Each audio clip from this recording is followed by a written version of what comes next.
Bismillahirrahmanirrahim. Assalamualaikum warahmatullahi wabarakatuh. Alhamdulillah wassalatu wassalamu ala Rasulillah la nabiyya ba'dah. Syukur kita pada Allah Subhanahu wa taala pada hari ini kita dapat bertemu bersama-sama untuk membahas kolaboratif yaitu sifat terbuka yang menghasilkan kerjasama dan nilai tambah.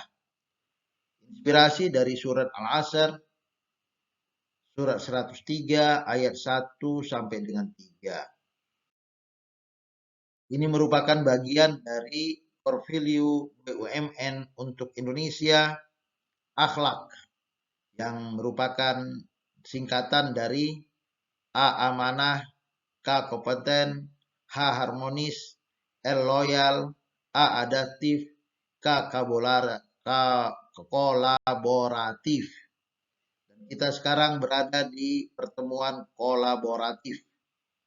Ya, apa yang bisa kita pahami dari spirit semangat akhlak itu bahwa kolaboratif membangun kerjasama yang sinergi. Ya, ini dia lihat jelas. K. Kolaboratif membangun kerjasama yang sinergi. Bagaimana dikaitkan dengan spirit semangat surat Al-Asr? Inilah yang akan kita bahas dalam pendekatan tafsir tematik komunikasi Islam. Secara umum, kolaborasi adalah proses kerjasama dengan pihak lain untuk mencapai tujuan bersama. Hal ini melibatkan berbagi gagasan, sumber daya, keterampilan untuk menghasilkan sesuatu yang lebih besar daripada yang dapat dicapai oleh masing-masing pihak secara mandiri. Ya, dia kerja teams, ya. Apa itu? Together you achieve more katanya. Kalau kita bersama-sama kita akan meraih lebih banyak. Jadi kolaborasi ini bisa disebut dengan kerja tim. Kolaborasi ini penting dalam iman, amal soleh, dan saling menasihati dalam kebenaran dan kesabaran. Ya, itu dilakukan untuk meningkatkan kreativitas. Jadi iman ini gambaran bagian dari ketuhanan yang Maha Esa lah. Dalam sila pertama Pancasila, amal soleh merupakan gerakan spirit semangat kemanusiaan yang adil dan beradab sila kedua. Dan persatuan Indonesia itu digambarkan dengan saling menasihati dalam kebenaran dan kesabaran. Kenapa kita harus bekerja sama, membangun tim yang solid untuk meningkatkan kreativitas dan inovasi, meningkatkan produktivitas, meningkatkan kualitas, efisiensi, dengan menghilangkan pemborosan, serta meningkatkan kepuasan. Ia dapat dilakukan secara formal melalui kerjasama ataupun informal, ya, tanpa harus pakai MOU. Mari sama-sama kita membaca firman Allah Subhanahu wa taala surat Al-Asr ini kita mulakan dari ta'awudz. A'udzubillahi minasyaitonirrajim. Bismillahirrahmanirrahim. Wal 'ashr. Innal insana lafi khusr illal ladzina amanu wa 'amilus shalihat wa tawashaw bil haqqi wa tawashaw bis sabr. Shadaqallahul azim. Kita mulakan dari ayat pertama. Wal 'ashr, demi masa. Kalau kita merujuk pada buku tafsir, karena kajian kita adalah tafsir tematik, maka kita akan menemukan wal asri ini dengan 4 pengertian. Pertama, waktu dunia secara umum. Dari sejak zaman Nabi Adam atau sebelumnya bahkan sampai nanti hari kiamat. Demi masa secara umum. Atau wal asri demi waktu asarnya dunia. Artinya kalau zaman Nabi Adam itu adalah fajar, para rasul itu sudah mulai zuhur, Nabi Muhammad itu sudah mulai asar, dan kita berada asar mendekati maghrib lah ini ya. Artinya kiamat semakin dekat karena kita semakin berada di ujung dari waktu dunia. Artinya kecanggihan semakin kita rasakan, fenomena alam semakin memudahkan, tapi di sisi lain dunia ini semakin tua, Karena apa? Karena namanya juga sudah berlanjut usia. Atau al-asr adalah waktu asar, ada pagi, ada siang, ada sore atau asar, di mana Allah bersumpah karena biasanya ini adalah waktu penting, ini waktu evaluasi. Karena apa? Kalau kita bekerja di kantor seperti di Bank Sumut, maka kita akan menemukan pagi kita itu mulai kerja, siang sudah dikumpulkan kerja, sore kita evaluasi kerja, dan kita membuat perencanaan kerja untuk kerja di esok harinya. Jadi pentingnya waktu asar itu bagi para karyawan yang ingin sukses, yang ingin kerja tim, maka di sore hari itu para pekerja itu kumpul dengan pimpinan untuk mendengar laporan kegiatan dia satu harian, apalagi kita di Bank Sumut, maka kita tidak akan boleh pergi dari bank itu sebelum kerja bank itu selesai. Kalau memang harus kerja sampai malam, sampai malam.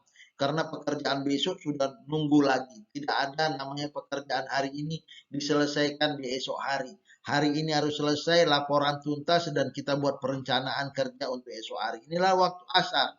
Dan yang ketiga, yang terpenting juga adalah sholat asar. Jadi Allah bersumpah dengan sholat asar karena apa? Hafizu ala sholawati wa sholatil wusto. Jagalah seluruh sholat dan sholat pertengahan. Artinya ada spesifik, ada yang mengatakan sholat pertengahan ini adalah sholat asar. Kenapa sholat asar ini dipentingkan oleh Allah Subhanahu wa Ta'ala?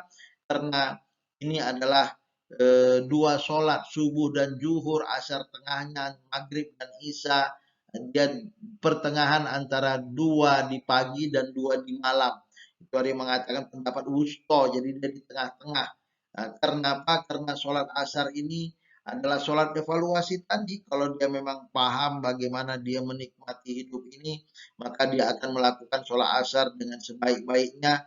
Karena ini adalah momentum kita untuk bermunajat kepada Allah, mengharapkan keberkatan kerja kita di sore hari untuk menatap esok hari yang lebih cerah. Jadi ada 4 makna dari wal asri ini yang semuanya itu mengatakan pentingnya waktu. Jadi kerjasama, kolaborasi, kerja tim itu akan menjadi mudah kalau semuanya mengindahkan waktu. Kalau semuanya berpegang pada janji. Kalau dijanjikan 3 hari selesai, selesai 3 hari, kerjasama ini akan berjalan dengan baik dan benar. Kita pernah menemukan cerita, ada tender yang dilakukan oleh Jepang. Janji jam 9, yang datang jam 9 baru satu peserta, yang lain datang jam 10.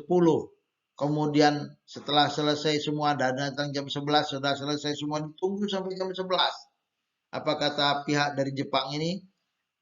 Terima kasih atas kedatangannya dan kami sudah mendapatkan pemenang tender pada hari ini.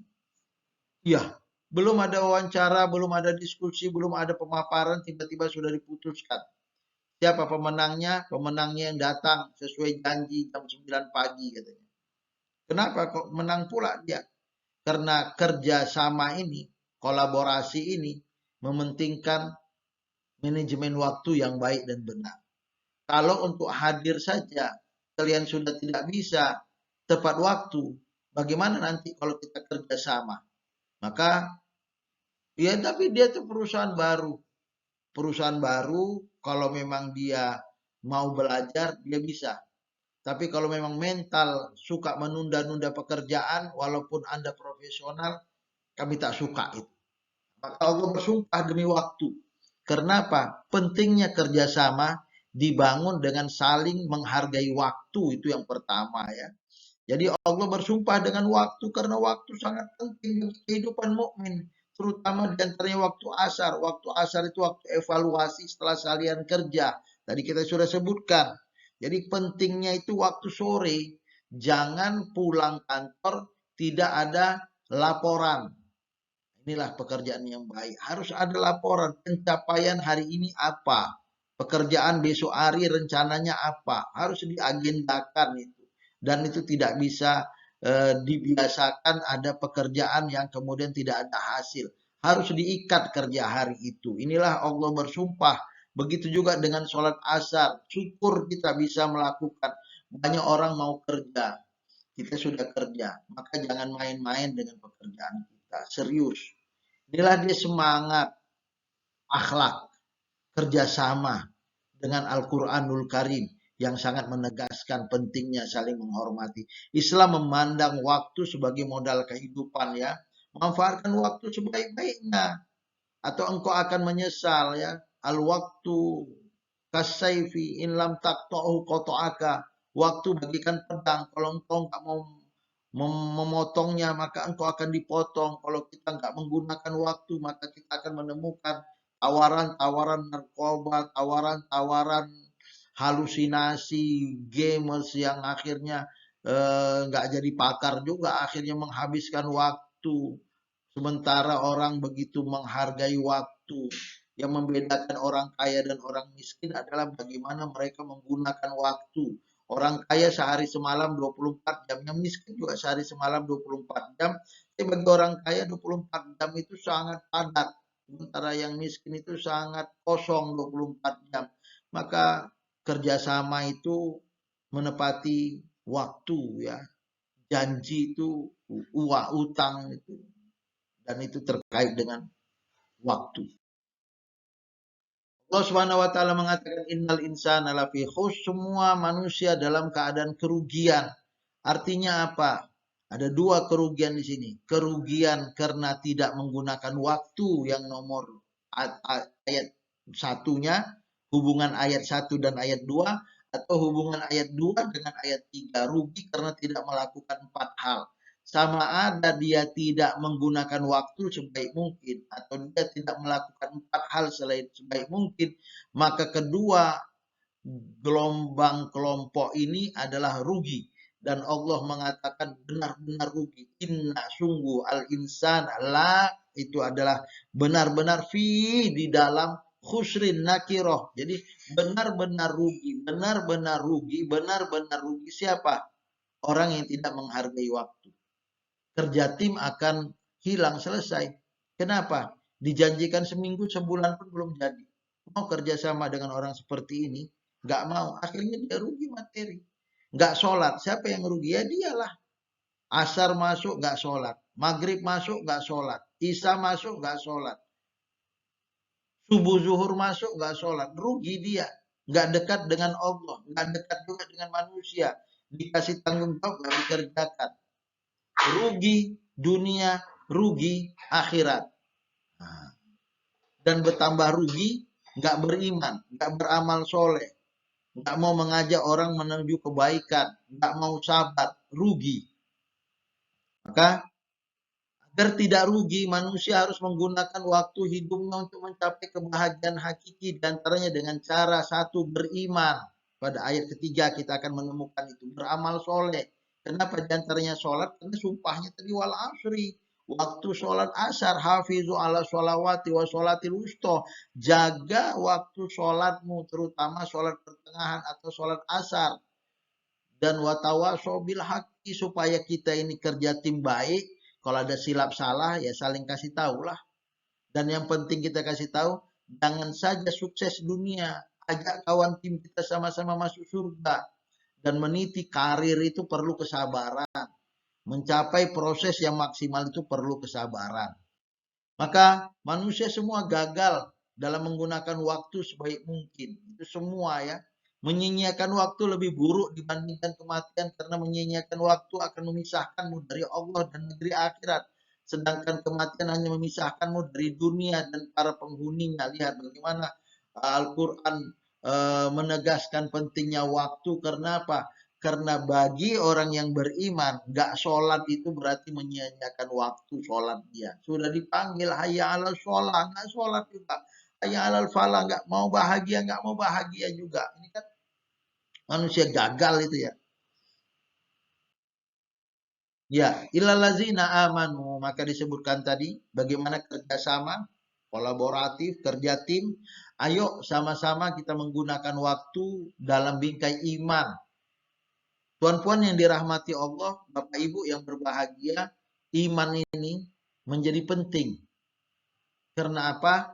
Karena kerja kita, kerja tim kita Ada yang terkadang berorientasi jangka pendek, iman kita hanya pada dunia saja. Gak ada cerita akhirat dalam kerja tim, janganlah. Walaupun kita perlu dunia, tapi jangan lupakan akhirat. Beriman kepada akhirat, beriman kepada surga, beriman kepada neraka, beriman kepada yaumul akhir. Itu membuat kerja tim kita solid. Kurang-kurang lebih nggak apa-apa lah. Asal masuk surga oke lah. Aku kerja 60%, kau kerja 40%. Rezeki kita bagi 50-50 oke lah. Kurang-kurang lebih mohon maaf lah. Karena kita beriman.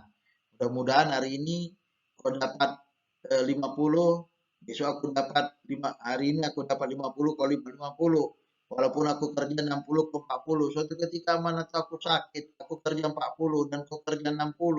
Karena kita tim ya sudah dapat bagi 50-50 lagi. Ini karena apa? Karena ada akhirat. Kalau kerja berorientasi dunia, begaduh kita. Mana bisa? Aku yang lebih banyak kerja. Dia nggak kerja, gajinya tinggi. Aku kerja, gajinya rendah. Nggak bisa. Begaduh. Tapi kalau kita bekerja sama ini karena iman kita kepada Allah. Di samping kita percaya pada bagi yang bekerja sama dan kita berbagi rasa dengan kawan kita mendapatkan surga, enak kerja kita. Inilah kaitan kerjasama tadi dengan iman. Sila pertama Pancasila di sini hadir. Lalazina amanu. Ayo bangun kerjasama atas dasar iman.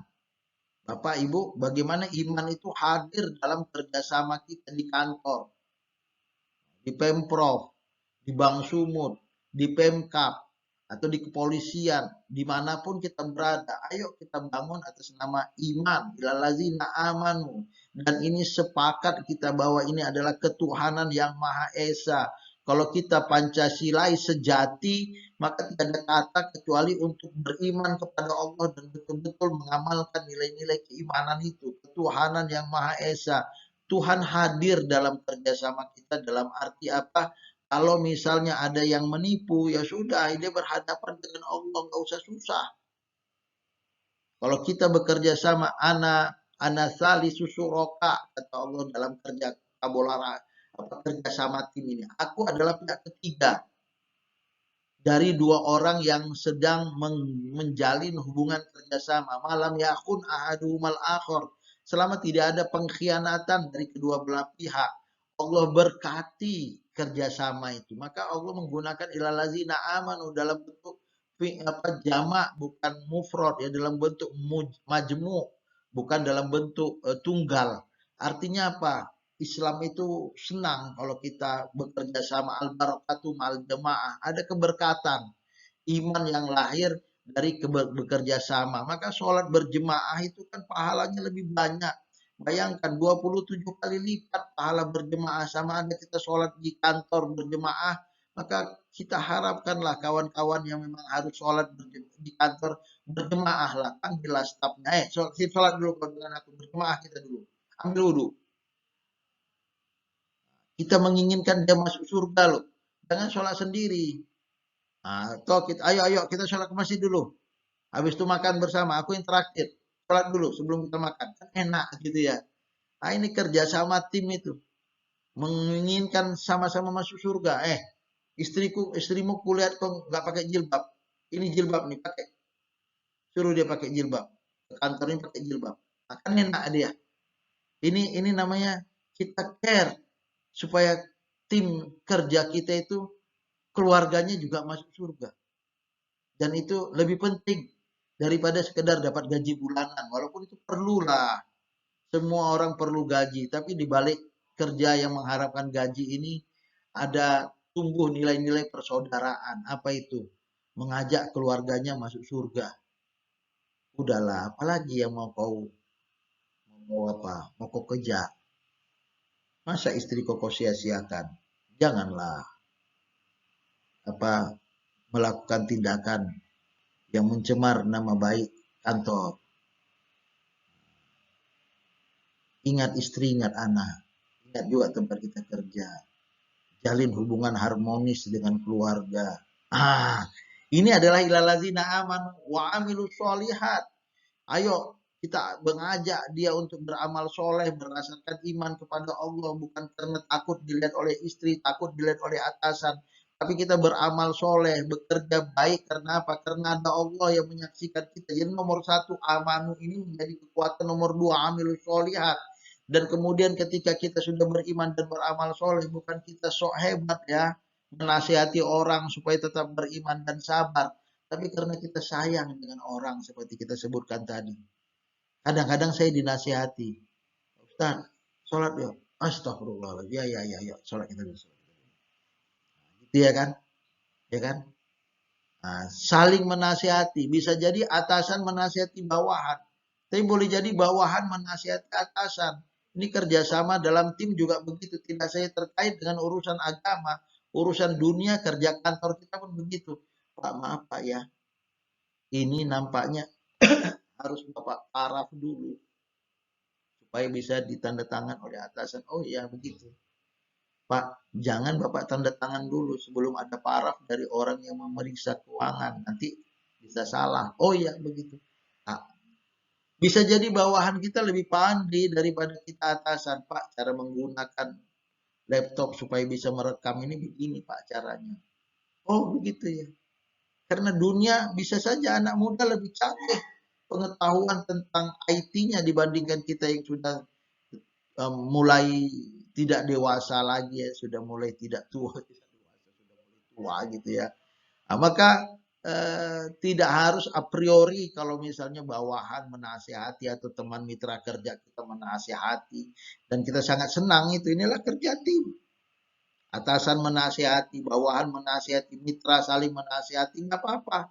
Dan kita dan yang paling payah menasihati diri sendiri. Sabar ya menerima nasihat. Maka memberi nasihat itu pun baik-baiklah. Nggak harus marah-marah, nggak harus caci maki, nggak harus menyebarkan aib. Jadi menasihati itu ya sebagai pembelajaran dikasih tahu tak apalah depan umum tapi jangan sebut by name-nya. Sebut apa bagaimana perbaikan diri dia, nggak masalah. Nah, dan mudah-mudahan jangan sampai yang dinasihati tersinggung. Yang kita mau perubahan darinya, bukan menyinggung hati nuraninya. Dan kita yang dinasihati jangan pula cepat baperan. Nah, ada orang yang bagus begitu. Pak, anakku 2 kerja di kantor ini. Tapi kenapa satu Bapak angkat sebagai direktur dan satu Bapak angkat sebagai OB? Itu dua-dua anakku loh. Sama-sama tamat S1. Tapi kok satu jadi OB, satu jadi direktur? Kata Pak Direktur yang merupakan kawan si Bapak ini berkata, gini aja lah. Nanti kau lihat dari balik layar ini ya. Aku akan panggil 2 anakmu dan bagaimana respon dia. Ya, si A datang. Mari, ya. Dek, ini ada kontainer. Dia akan masuk kemari. Kau cek ya. Apa yang bisa kita dapat darinya. Itu B. Ini datang kontainer. Kau cek ya. Nah, kontainer yang sama. Kemudian datang si B. Pak,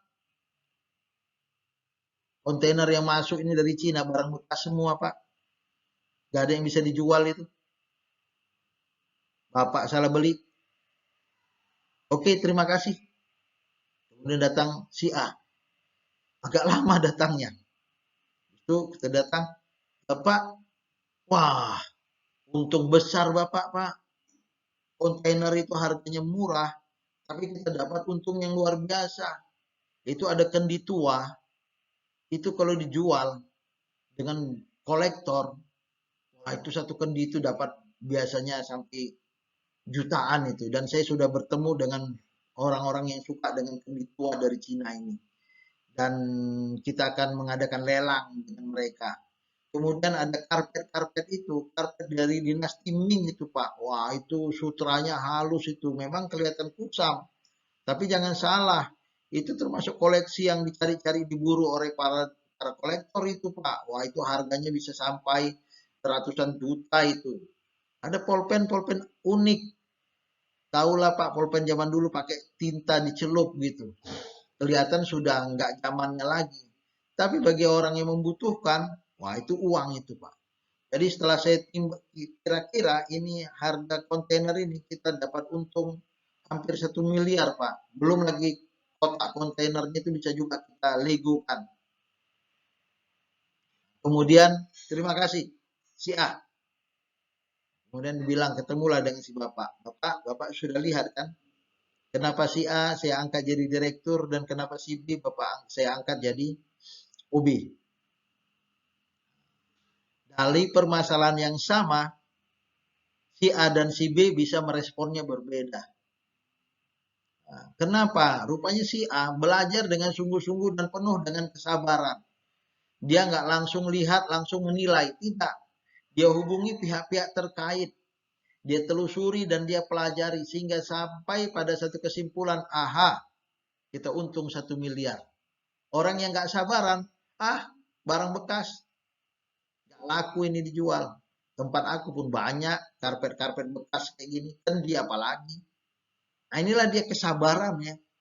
Kesabaran yang melahirkan rezeki yang berlimpah. Begitu juga di dunia ini.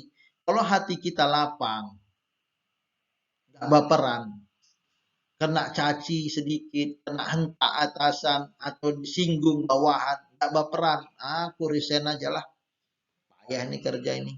Gak begitu. Kerja tim memerlukan kesabaran ekstra. Maka dari banyak sifat di sini Allah menyebutkan satu sifat, saling menasihati dalam kesabaran. Karena apa? Karena kerja tim sangat perlu sabar. Tapi kerja tim yang sabar ini menghasilkan keuntungan berlipat. You achieve more. Kau menerima lebih banyak. Memang kerja sendiri nggak ada yang ngeributin. Suka-suka saya. Maka kita di kampus ini, ya di kelas kita ini pun ada juga namanya kerja tim ya.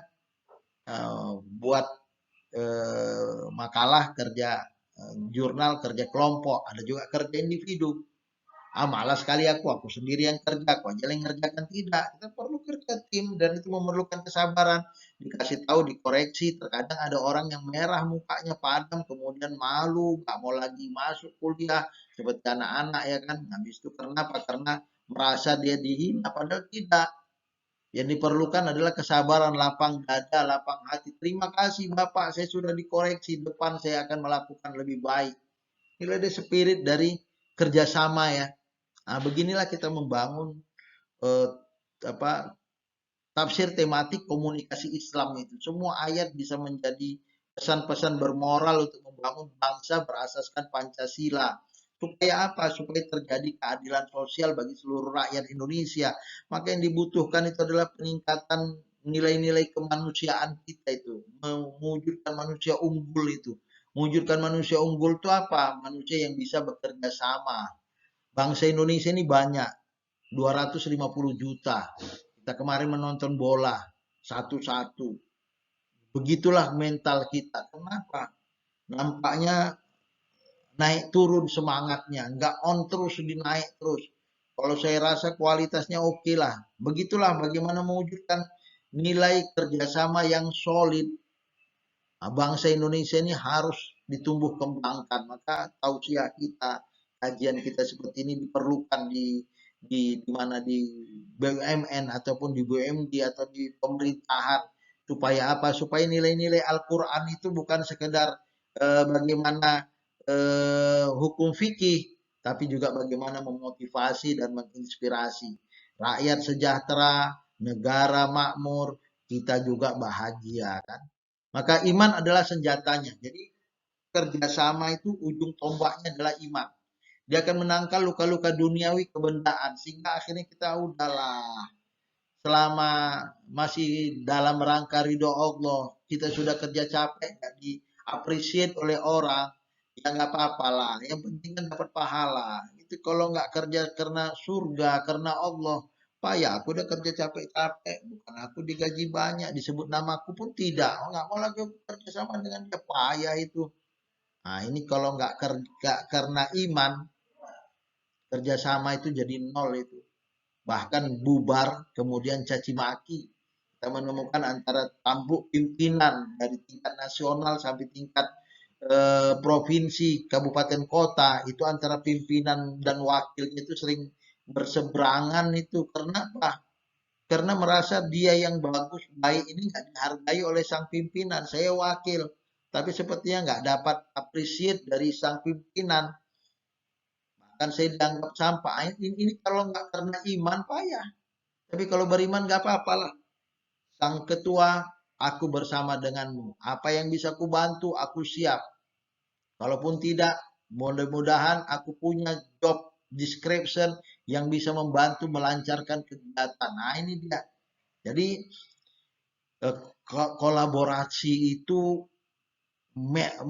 base-nya itu, landasannya, dasarnya itu apa? Iman. Jika ia hanya hidup untuk dirinya sendiri, ia belum memenuhi seluruh kewajibannya.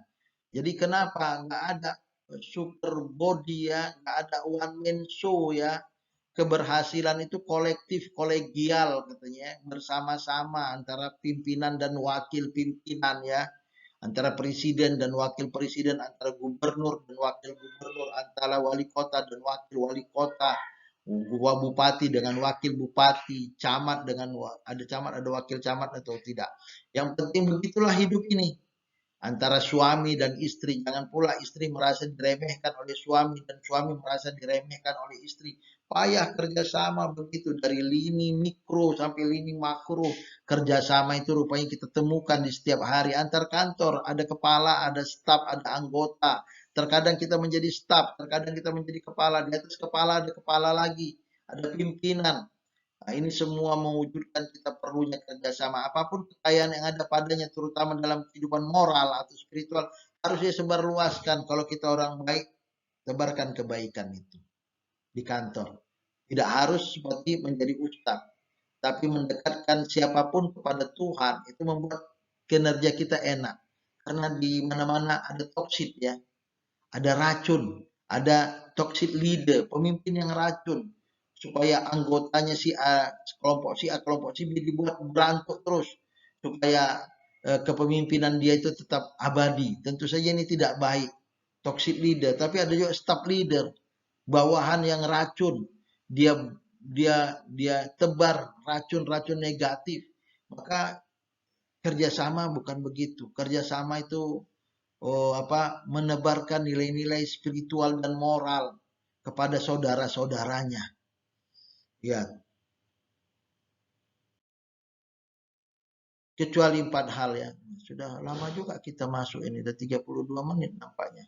Kecuali orang yang beriman, mengerjakan kebaikan, saling menasihati kebenaran, saling menasihati kesabaran. Maka kesimpulan, kolaboratif, terbuka, sehingga terjadi kerjasama dan menumbuhkan nilai tambah. Yang pertama, Islam memandang waktu sebagai modal kehidupan.